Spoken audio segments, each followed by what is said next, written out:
পারিবারিকভাবে মানে কতটা নিচুতে আমরা নামতে পারলে মানে এই টাইপের কথা গণমাধ্যমে এসে বলি যে শেখ হাসিনার যে প্রতিকৃতি তার মতো হচ্ছে আমার শাশুড়ির প্রতিকৃতি।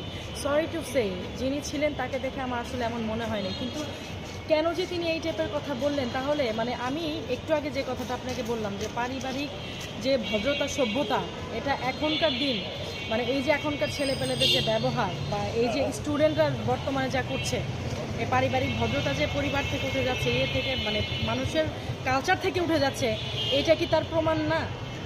আমার শাশুড়ি, আমার মা আমার কাছে খারাপ হতেই পারে, তাই বলে তো হচ্ছে আমি শেখ হাসিনার প্রতিকৃতির সাথে তো আমি মেলাতে পারি না, এবং সেটা হচ্ছে পাবলিকলি আমি বলতে পারি না।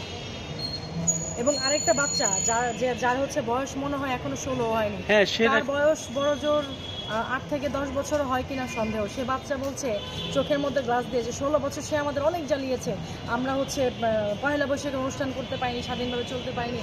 এই যে ব্যাড প্র্যাকটিসিংগুলি, এই যে পরিবার থেকে বাচ্চারা শুনছে, এই যে অসভ্যর মতো মনে করেন এই ইয়ের মধ্যে এসে বলা, গণমাধ্যমে এসে বলা, এবং এই যে বাচ্চা সে কন্টিনিউয়াসলি সে শুনেছে, না শুনে সে কোত্থেকে বলছে, তার তো বয়স 16 বছর হয়নি। তারপর ইভেন দেখা গেছে যে তার যে বাবা মা তারও হয়তো বা দেখা গেছে বিয়ে 16 বছরও এখনো হয়নি, কিন্তু এই বাচ্চাটা এই প্র্যাকটিসিংটা হলো কোত্থেকে? নিশ্চয়ই আমার আপনার মুখ থেকে। আমি আপনি বলেছি সে ওখান থেকে শুনেছে যে 16 বছর আমাদের জ্বালিয়েছে। আমি এত মানে আমি কেন, আরও কেউ এত বছর কি মানে মানুষের কথায় মনে হচ্ছে এত বছর কি আপনার রমনাতে বা হচ্ছে আমাদের ঢাকা ইউনিভার্সিটিতে টিএসসিতে কি আপনার ওই যে ইয়ে করা ছিল, আপনার কাটা দেওয়া ছিল পয়লা বৈশাখের দিন, যে কেউ পয়লা বৈশাখ উদযাপন করতে হবে না, বা কেউ পয়লা বৈশাখ উদযাপন করতে পারবে না, বা কেউ লাল শাড়ি পরে চুরি করে বের হতে পারবে না, মানে এরকম করে কি কোনো নিষেধাজ্ঞা দেওয়া হয়েছে? নাকি ওই যে আপনার কি বলে শহীদ মিনারের কেচি কেটে ওভাবে তালা মারা হয়েছে? যে এই টাইপের কথাবার্তা মানে আজকে আর সংবাদ মাধ্যমগুলিকে আমি আশ্চর্য হয়ে যাই যে এই আপনি নিজেও তো একজন মানে সংবাদকর্মী, আপনারা কেন এই টাইপের অবান্তর কোশ্চেন মানুষকে করেন?